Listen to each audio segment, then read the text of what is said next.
everyone. This is Mr. Fiction 1, and what you're experiencing now is a little bit of an experiment, a special type of video series called the Red Phone. Almost think of it this like the question section of the Behind the Curve podcast, only expanded out into a full episode and in video form, at least for this long. It's a podcast of sorts where I get to interview content creators of all stripes, why they started creating in the first place and how they create and stuff like that. Hopefully this will get me interviews from everywhere from JG Keeley to Shane Carruth, but for now, I'm starting off with my real life and internet friend, Andrew, right here. Hello. He's an easy one to interview, so I think it's right to give an introduction. So I know you're the author of at least one book that's not published yet. That's interesting, and you're a Pathfinder YouTuber, right? Yes, I am. Okay. What would you like me to start with? Well, I think it's also somehow that you might be a published author soonish, maybe in, I don't know, less than 5 years, to give a very broad timeline. I used to be more interested in literature myself until I turned to film. Honestly, that's been a big focus of my channel lately. Channel regulars will probably know that. So we'll start with fiction in general then, because that is a commonality between us, a very strong commonality. Sure. How did you go from interested in fiction to interested in making your own fiction? We'll start with that. All right. So that is a excuse me. That's a very good okay. question. So let's see. I read a lot as a child. I was always a pretty voracious reader. And I would often read a lot of books that were older books or classic books as a kid. So I kind of got used to a higher literary style. So I think that drove my interest in literature, because I realized that there was a lot more depth to it than I at first thought. So that's why I kept into reading as I got older, because there's so much out there, and it is the most fun you can have with your mind is reading, I think. So I originally started creating it just sort of started writing as a creative outlet while I was in high school. It was very bad, very, very bad. But I did it as a creative outlet because I figured I would enjoy telling stories, and which is funny because I really struggled in English as a subject when I was younger. Really, really struggled. Like if you had told 8-year-old me I'd be going to graduate school for English, I would not have believed myself. But no, I used to. But then, in high school, it became a creative outlet. It became a emotional outlet, and then, but I didn't take it seriously. It was just sort of a release. Creative outlet. Right. So in high school, it became a creative outlet, and then I didn't even think of it seriously until my sophomore year in college, when I took a fiction writing course. I took a course for writing short stories. And my professor, the professor who would end up being my senior advisor, I took a class with her, and I loved it. It was probably the best college class I ever took.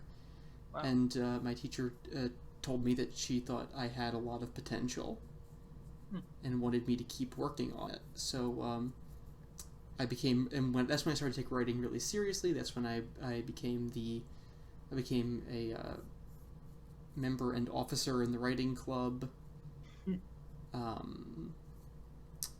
I started working for the school newspaper, and I started working on my senior thesis at the time, which was a creative project, because we were allowed to do that in the English department at our school. We were allowed to do creative senior projects. So those things kind of all came together, and I just started taking writing very seriously when I was halfway through college, and I ended up going to graduate school for it. That's really interesting. Education plays a large part in who we are. At least I believe that, or at least I see that in my own life. So I do know about you, knowing you personally, that you were involved with something called classical education and homeschooling. Mm-hmm. And I was playing this as a a question in the podcast, and obviously now the word is out that you're homeschooled. Um, Yes. so do you think being classically educated influenced you wanting to do what you did? Sure. So I think there's one of the great blessings of a home education is that you can be self-directed. As in if you find something that you're passionate at, there is always going to be an option for you to continue with that. So for me, that was a big deal. Was Hmm. being able to follow any path I wanted. I was always much more interested in the humanities than the sciences. I was not a great STEM student. Um, it was there were some pretty tough algebra tests, and I was very blessed to have a very lovely woman who taught chemistry. She was a chemist. I think she was an industrial chemist, but she she helped me so much in chemistry. It was because it was I would not have passed that course if she hadn't Yeah. helped me as much as she did. But it was yeah, no, it was. So classical education, I think for people, I'm sorry, I'm a little off topic, but so classical No, that's okay. education, We have time. yeah. So classical education is one where you're going to focus on what would be considered sort of it's very Romanesque in its education, as I in remember that. yeah, it's focused on one-on-one. There's a lot of focus on speaking in public, which I'm not doing a very good job at right now, but sort of like the idea of the Roman Forum is one that's contained in there. As in, you should know you have to learn the foundational works and ideas of Western civilization, and you kind Yeah, of it's almost like yeah the criticism behind it is almost more like a preparation for life than a preparation for training, which I wish I got. Actually, I got a very general education. Just as a little aside, I wish I was kind of a little bit of both there. But anyway, that is interesting. yeah it is interesting. One thing is though it's going to focus more in the arts than it is going to focus in the sciences usually. The arts or the social sciences would be sort of the ones that you would focus on more so than like STEM. Interesting.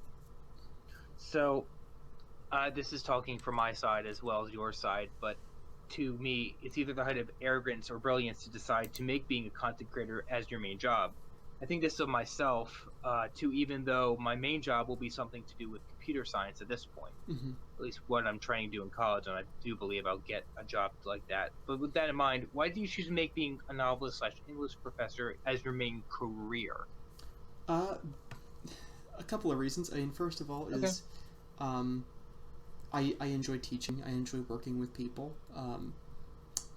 You know this, but you know my day job is I'm a professional college tutor. Is my day job, um, and I that position really helped me confirm that yes, I do want to teach people. I want to be involved in education because I mean stories.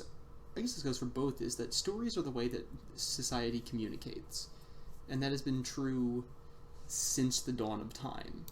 Stories are how we communicate. It's how we understand each other. It's how we understand our circumstances. It's how we process things that go wrong. We're always looking for a story. So it is probably it's not a easy decision to say yes. I do want to continue my schooling to get a job that is generally not a viable career path. I mean, teaching English teaching English and doing tutoring with English are both very viable career paths. So to qualify, you want to teach more literature rather than English comp, or English as a second or first language. I have no problem. I would be happy to teach English as a second language. I enjoy teaching it as a second language, or I should say rather, I enjoy working with people who are learning it as a second language. Um, I mean, yes, I would probably rather teach literature than comp, but composition is important too because when you're first catching people coming in, you need to help people understand the most basic fundamentals of a very complex language. Interesting. Yeah, I mean, like we're not the most complicated Western language out of there. They say the hardest to understand is Icelandic. They say the most beautiful, or at least disperses the most amount of preciseness in ideas is Greek, especially Ionic Greek. But yeah, we're up there. Yeah. They say that Ireland nations are the weirdest. No derogatoriness implied there, but that it's one of the things that made English interesting, that it was came from a pretty isolated nation. Yes. Yes. And English became the language of the world. The lingua franca Yeah. to a large extent, even though it's being by Mandarin at this point, but we'll see about that. Something tells me Mandarin won't, because it's not phonological or something. But yeah, it's one advantage it has over Mandarin, I think, or whatever. Yeah. I think this is slightly off topic, but I mean, you are competing with the fact that most of the world does in fact use the Arabic like the Arabic letter, which is not. I don't know why they call it like I don't know why they call it Arabic, because those are not. Me It's neither. not how Arabic is written. I mean, I studied Arabic, so and that's not how you write the letters. Letters are very different. So, also going back on topic, we maybe already answered this question in long form, Hmm. very long form on our podcast. Yeah. But why literary fiction? By literary fiction, I don't mean like art house in the form of novels, but like just writing like the form of stories of novels. Like why not theatrical scripts or screenplays or video games or movies? Because my thing is movies, but why is yours novels? Oh, all right. Okay. So, I think the novel and the short story are. I think we're drawn to them because it is sort of traditionally how stories are told. Um, That being said, I would never close. I never necessarily remove myself from talking about or doing a theatrical script or a movie or a screenplay. Yeah, but novel's still your dominant. Yeah, I would say it's Okay. dominant because it gives you the most range of language, and it also I think gives you the best vehicle to present a story. I think. So it's about creative control and expression is also in there. Yes, yeah, it's most easy to stylistically represent yourself in a novel, and I think it's also something that people tend to gravitate towards as a medium. And I mean, as you mentioned, it also there's more room for. Um, I'd say there's more room for higher concepts in books. Like Yeah. it's the best way to express a higher concept, which is like not saying that movies can't do it, but the the thing is, There's less of a market, it seems. yes, yeah, you would say to be less of a market. I think that movies are often, with movies you have a debate about whether they're art or entertainment or both, whereas about novels you'd never really have that. You might have had it, You but may have had it, nowhere yes. in modern history. Yeah, nowhere in modern history do you get sort of that dichotomy. So I mean, I think that's also you could talk about with video games, is because video games, is it an art or is it an entertainment, or is it something of both, or is it a case by case thing? Well, I would say case by case, but Yes, I for mean, most things, well, even I'd say literary fiction, even the pulpiest stuff, you kind of have to think of how things move, yeah, how things flow. yeah, no, there is definitely an art to it. Um, so yeah, no, I think novels, because they are the most stylistically free and offer the most room for the author, and prose, because it's really the only genre where you have a good amount of prose. Hmm, interesting. So, to segue into something interesting, or at least probably one of my favorite questions in my script, is that in my life there have been great works of fiction I grew up with, and fiction that I have as my favorites now that I try to imitate, maybe to a lesser degree, not Hmm. in a pastiche way, but to seek what they sought, their styles, to Sure. imitate their styles, such as Christopher Nolan. Again, this is movies. Christopher Nolan, Shane Carruth, Terry Gilliam, the Wachowskis, etc. Hmm. But who would you say are your favorite works of fiction of all time? This is kind of two questions, or at least ones that inspired you the most that you would love to be one day compared with in the same sense as your stuff. Oh, okay, all right. Well, those are two different questions. So, like, what are my favorite works of fiction of all time? Yeah, let's start with that. Oh, okay. So, If it's not too pretentious. that's not too, it's not too pretentious. So do you want just like novels or? I guess yeah, novels since this is. Well, actually, no. Make this broad, actually, because that Okay. just gives you more to work with. So I'll try and sling some out there. Um, oh dear. So for novels, a very very hard one I think to answer. I said broad, but you can have novels included in there. Yeah, no, I'll throw novel. Oh gosh. Favorite all time. So I'm gonna throw out there that like one of my I probably say stories that really inspired me a lot is what made me get into fiction the way I did. Would probably So the be favorite and inspired are kind of the same thing. yes. Okay, that's very understandable. So note that favorite doesn't mean I think it's the best in the world, but I think the one thing that I always have a very deep soft spot for is Brian Jake's Redwall. That was what first inspired me to do speculative fiction He as a wrote a major. lot. Yes, he wrote many Redwall books, but I really enjoyed those books, and those I think made a lot of what I turned out to be as a writer. Though I think I write with a far more literary style I think than Jake's, but it's I'd say his are probably the biggest inspiration. I think yeah no I say that was Redwall probably my biggest inspiration for uh, starting to write fantasy and such. But if we're just going sort of like broad some other things, I think my favorite children's book is probably Walk Two Moons by Sharon Creech. Hmm. It's a I didn't excellent. know that. Yeah, no, it's an excellent book. The Remains of the Day by Kazuo Ishiguro. It's another excellent book. I mean, we could be here all day while I play. I play Memory Bingo, with uh, whatever else is floating around in the vast emptiness that is my brain. But so yeah, no, I'd say Redwall would be my first major inspiration. Hmm. Um, and then sort of among my favorites of different things, my favorite movie is one that's always hard to answer. The last time you said Hamlet on the podcast, but Yeah, I've changed it. That's perfectly fine. uh, Or at least add like a secondary or one that could compete. I don't know. Kenneth Branagh's Hamlet is right up at the top. I would throw out there. I think I'd throw in there.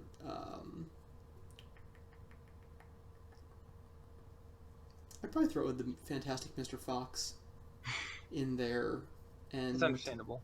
yeah, and that would probably also be up there with movie I'm blanking on. Oh, I'd probably say Mr. Smith Goes to Washington with Jimmy Stewart. Weird choices, I know, right? Well, I tend to be a person who's oriented towards lists, especially like Yeah, mentally. So sure. like it's okay if you don't think that way. That's kind of a weird me thing. Yeah, no, I hear you. I It's don't know if this makes you more original, but you sound like the kind of person who doesn't necessarily take inspiration from other fiction in order to make yours. uh, I mean, it's true to an extent. I mean, I find that getting moods from places is like if you want to write in a mood, like it's different because like I tend to always be reading something and thinking about how I would do it differently. Yeah. Like improving on like plot holes or just like doing it in your own style. Just doing it my own way. I always I did that ever since I was younger. As I tend to like think of how I would do this differently if I was telling the story. Which is not to say like it's not to say I think I'm better than the author. It's just that I have very much my own sort of. I have a very strong idea about the way things should go in a book. Usually when I'm reading it. I'm sort of the same way, and I just usually come out of an arrogance of think I am Mm-hmm. better than the author.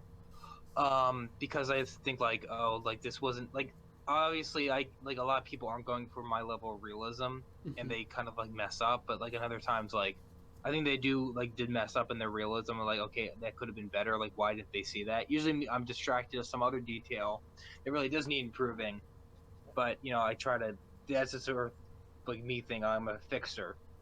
Like Yeah, you're so much as like, oh, when they do my style, which I kind of have a bit of that in my brain too. But I yeah, know where you're coming from. of course, sure. So I don't mean to spoil the audience, and I mean spoil by reveal too much too quickly. But now we're focusing on your canon of Sure. fiction. Can you please give us some hints on what might be coming down the pipeline? Sort of maybe not what's published, but what you're at least writing. Okay, Uh, sure. Start with that. Sure. So right now I am working on my graduate thesis, which is a fantasy book. It's my Okay. graduate thesis. It's going pretty well so far. I mean, it's still early stages. It won't be finished for another year and a half till we're actually done graduate school. But it's a I will say it is based off the hero's journey, though it is not very heroic. It's I would say so I based it around sort of Joseph Campbell's monomyth theory. I heard you explain it once that it has elements of Macbeth, which I kind of did see in It, it. it, Maybe that's changed, but I still see it. it does have a few elements of I think of Macbeth, which is which has a lot of focus on guilt and uh, the power dynamics of different relationships, as well as the conflict of civilization versus nature, which is seen both in Macbeth and in several other plays. It was a common theme in, I think, Shakespeare, was to have this sort of nature versus civilization theme. It was in King Lear, it was in The Tempest. Seemed to be a thing about fate too, but that's kind of a bit obvious. Yeah, and I think fate is fate's an interesting question because fate is something that is sort of deeply ingrained in the Western psyche, the idea of it, but it's something that I really do try to stay away from. Interesting. Yes. Is there a reason for that, or just you think find it too complicated? Um, just because I think that if you're writing a story about characters, those characters have to have agency. Fate fate as a literary device can be used effectively, but it also kind of inherently removes agency from characters. It also makes fiction predictable. I mean, it does. It's sort of like you are the fated one, you are the chosen one. So it's sort of that's another Your sort of success is inevitable. yes, your success is inevitable, as the prophets foretold, which is I mean, which is such an assumption, especially in fantasy literature. So not having that is another aspect of the retooling of the hero's journey. Interesting. I'd definitely be on the lookout for that. But would you say among your near future writing is your magnum opus, or is that's still not even in the works yet? I don't necessarily know what constitutes a magnum opus from me. A lot Um, of effort and a lot of pretension. a lot of effort, a lot of pretension. Well, that sounds like everything I write. So everything requires a lot of Ditto. effort, and well, we try not to be pretentious because I mean having a I'm sorry, I'm shaking all over the place here, but having a low access floor is something that's kind of hard for literary fiction because literary fiction it should be understandable without sacrificing its artistry. Hmm. And I think that's something that literary fiction does tend. Literary fiction can certainly get high on the scent of its own droppings at times.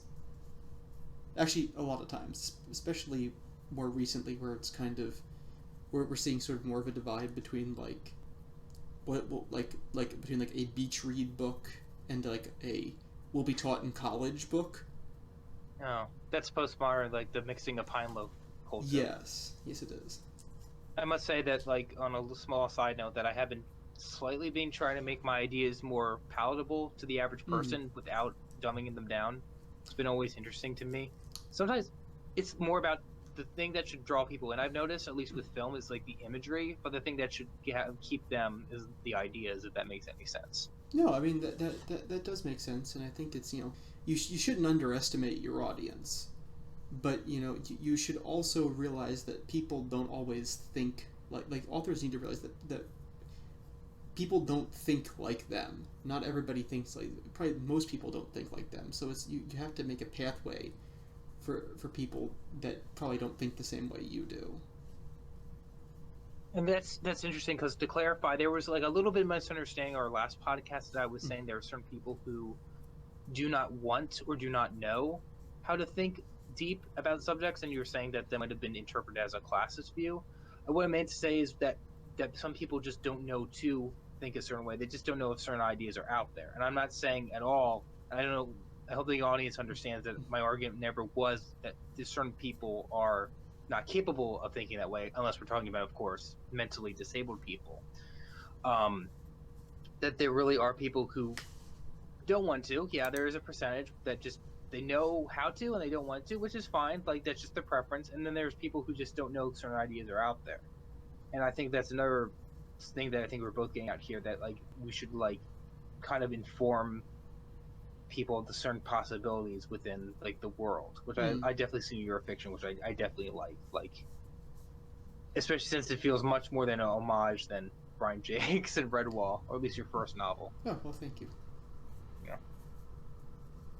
Which goes into the way that more than just us, how we think, but how our generation thinks, because I think every generation's fiction is a certain way and feels a certain way, at least in the West, because obviously we have earned shared historical experience. Like you Yes. see, obviously, I think the greatest generation to impact the 20th century was baby boomers, and they're impacted by the Cold War and have a kind of sentimental and nostalgic edge to their fiction, Mm-hmm. like works of Steven Spielberg, Billy Joel, Robert Zemeckis. Um, but as a member of the earlier part of Generation Z, born like 1990s, what do you think your generation is saying, and how are you contributing to it? So that's a very good question. So I mean, I think to really see what a generation is saying, the generation will need to have established itself in societal positions. Yeah, and it is a bit too early. I mean, Yeah. let's face it, our oldest members are 25. Yeah. So I guess what I'm saying is, what do you see emerging? The best way, because um right now I'm seeing our generation be a lot of a copycat of millennials, which is to be expected. But once I think we're starting to be middle aged, then it'll be like yeah. we'll start to deviate from the norm. Right. So what do I see? I think there's sort of a quest for security that hasn't been seen in any other kind of it's like I think so, like baby boomers, you sort of had an elevation of the past. In millennial literature you have a terror of the future, And you also the have a growth of disregard of dystopia. the past when it has Yes. to do with postmodernism, a rejection of Yeah. the past. A rejection, which is interesting because you could argue that because you can see interesting that postmodernism has had a lot of interesting effects on realism, because it's sort of like if we're going if we're looking at something back, like first person stories came back again. I think it's a thing in more my generation now, but first person stories are The becoming inner common monologue again. is very important in postmodernism. Yes, inner monologue and inner monologue, I statements, searches for identity are probably the most common. I'd say the things that I'd be interested to keep an eye on as we develop further is sort of the quest for identity, the quest for security, and also the question of truth, because people have called it's been as the millennial generation moved older, it's become much more of a, as people call, a post-truth literary society. So I mean, I think that's interesting because that doesn't necessarily translate into our generation, at least that I've seen. So this is just from my interactions in college literature courses, is that there's a strong, in my mind, there's a very sort of strong streak of the people who were older than us didn't get it right, but neither did the people directly ahead of us. Yeah, we're not doing anything with that yet, I don't feel. Yeah, so Or we're we're just not, making a lot of wrong conclusions, or declaring ourselves victims, and hiding in our safe spaces because of it. So I would keep an eye out for sort of quests for security, search for identity, attempted reestablishment of truth, and four would be delving the depths of the inner self. As you're looking inward to the self, it's the anti-noir. So I will say this from my own observation. I think we're just parroting millennials a lot lately because it just feels like right now Generation Z is millennials part two.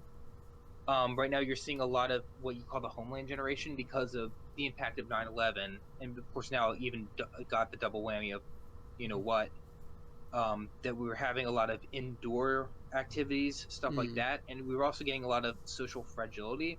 Like a lot of people think that the concept of safe spaces and free speech zones is a result of the millennials, and I think for a lot of late millennials that's true. But it's like you see that a lot in Generation Z as well, because that's basically, other than the way older grad school people, it's what most of the college age population is doing. So you're yeah. seeing a lot of fragility and victimhood and social dependence on authoritative figures, which is interesting because that's kind of different than millennials and baby boomers because they were anti-authoritarian, especially American baby boomers. That's a fair point. In that is okay. Yeah, no, I'll go with that as a fifth point. Is the treatment of authority figures, because there is almost a craving for authority figures. But yet there's kind of the idea of like, oh, you screwed up with the environment and this political figure or that political figure. But yet there's still this strong dependence that no one wants to acknowledge. But yeah, that's what the trends I'm seeing right now. It's not I'm not seeing any positive things except for, tell me if you agree or disagree, that playing around with metamodernism, like kind of like kicking it around, testing it out, but not trusting it yet. At least with us.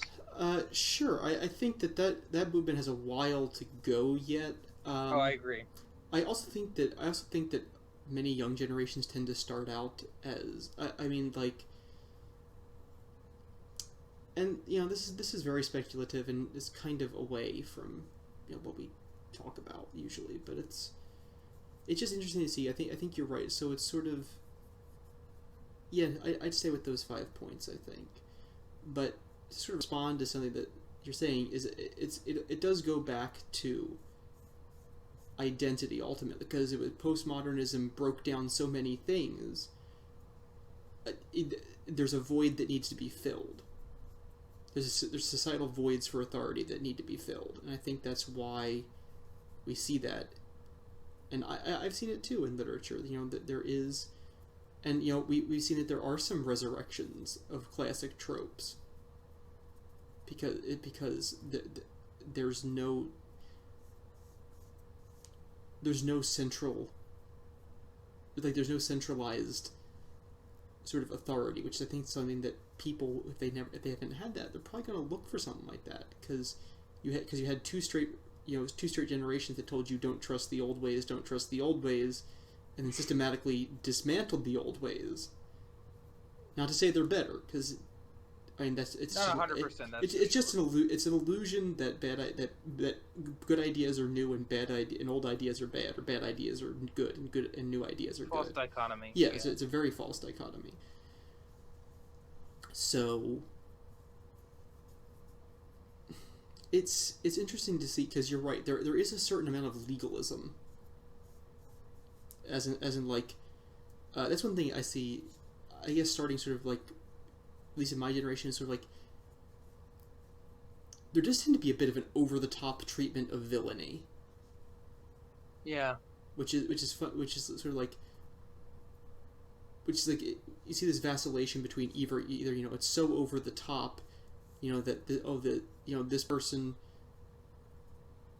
this person who did something bad, receives, well over what their punishment should be. Or you try to make them super nuanced to the point where there is no good or bad guy anymore. Yeah, it's like you're saying everything is relative, or yeah. What I think is the byproduct of isolation is that, like, no, this person isn't just bad. This person doesn't just have like different intentions that turn out bad. They have actual bad intentions. Mm-hmm. Another thing that I see about Gen Z literature. I mean, think of how easy. Yeah. Just to pause a little bit, like how easy it is to strawman someone online versus how hard it is to strawman someone in person. That's a fair point, but another thing that I do kind of see is just carrying on, and again, so this is like I'm not that experienced, and we again have to see how this generation ages into the general population because we are just out of college as a generation, or we're just entering college as a generation. So,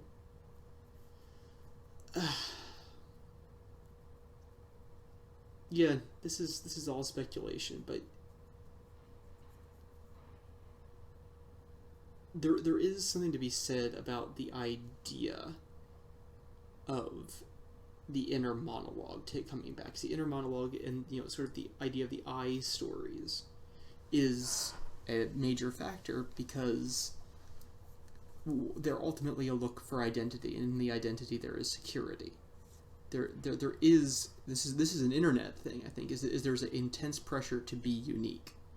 You need to be unique, which is honestly that's almost a 1984 thing. Is you must be unique, and that's something that's even being enforced at I thought in the whole point 1984 was they had the totalitarian government enforced conformity. Well, correct, but here's the thing.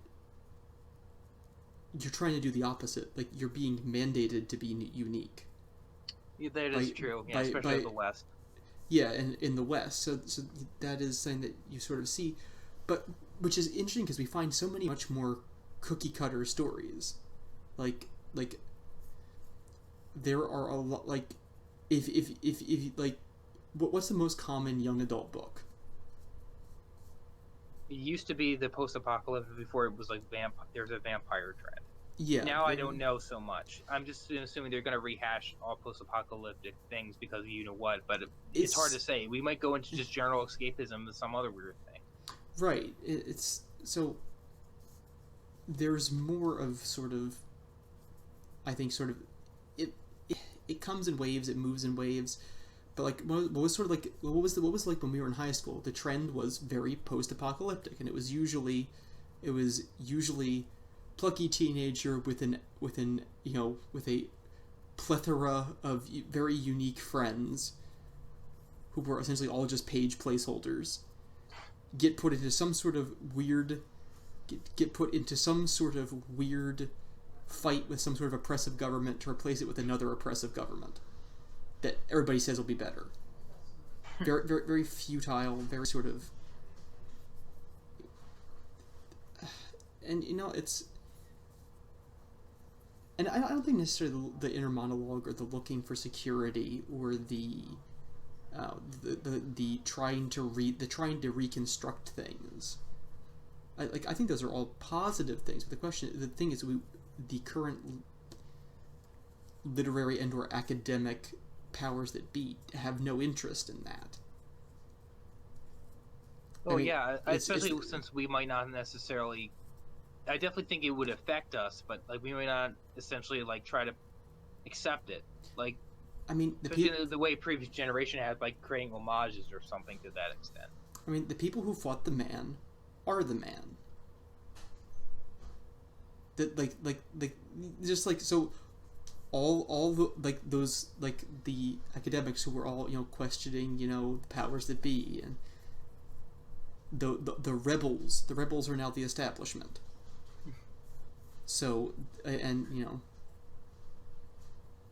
I think that's going to color the way and they're going to do the same thing. They're going to try and hold on to the bitter end, and that's what happens. And that's just how society works. Is one generation reaches its peak in terms of influence and purchasing power, and their tastes dictate what we see. So, another question that ties into this, just to expand. Sure. An interesting thing that I see in Generation Z that's the biggest sort of meta-modern trend is neo-sincerity.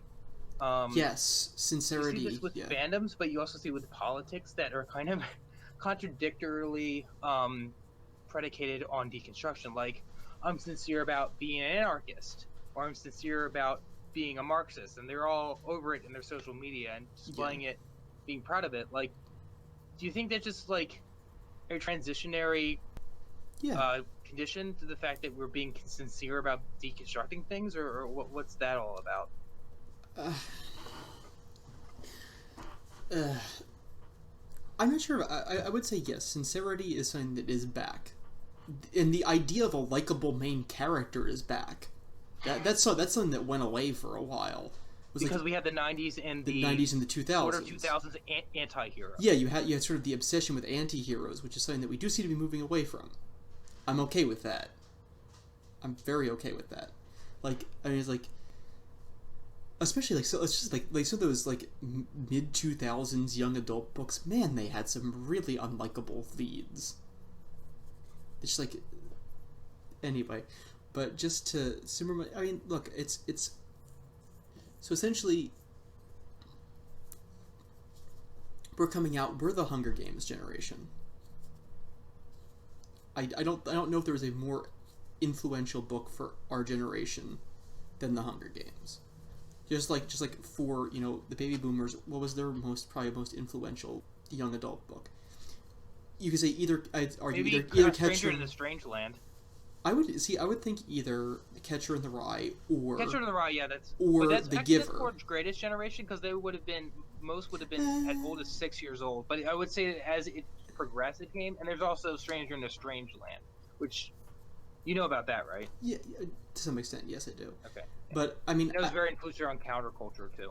uh, I mean, you could also probably throw in S.E. Hinton's The Outsiders and, you know, The Giver. Is sort of those are like yeah. those are our parents' formative books, Yeah. and those are the ones that are still being taught. So the question is, you know, like, what are our formative, like what influential young adult book? I think probably The Hunger Games. Like, albeit that was, you know, that never received. I don't think it ever received quite the critical recognition of like The Outsiders or the Giver, and I'm not saying it deserves that because No, I don't think it it's is. I don't think it's written on the same level, but it had the same level of influence, and it does have courses being based around it. So I think that's, you know, one of the more influential sort of young adult books of our time.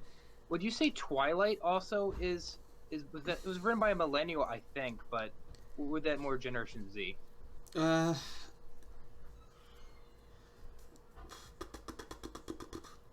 I believe that the author is a millennial. I'm not entirely sure how old Stephanie Meyer is, It's fine. I but also beg to differ it that caught on with our high school age people. Like that's when yeah. it got big. Yeah, I'd also argue possibly Harry Potter is bigger Yes, than Hunger Games. I would say it's because true. of like it might have Harry Potter might also have a higher gross. I'm So sure it this would. yeah, I'm sure it would. I mean, and I think it's a it is that's more a, European. it is So more European, and it is. I think it is a superior work artistically.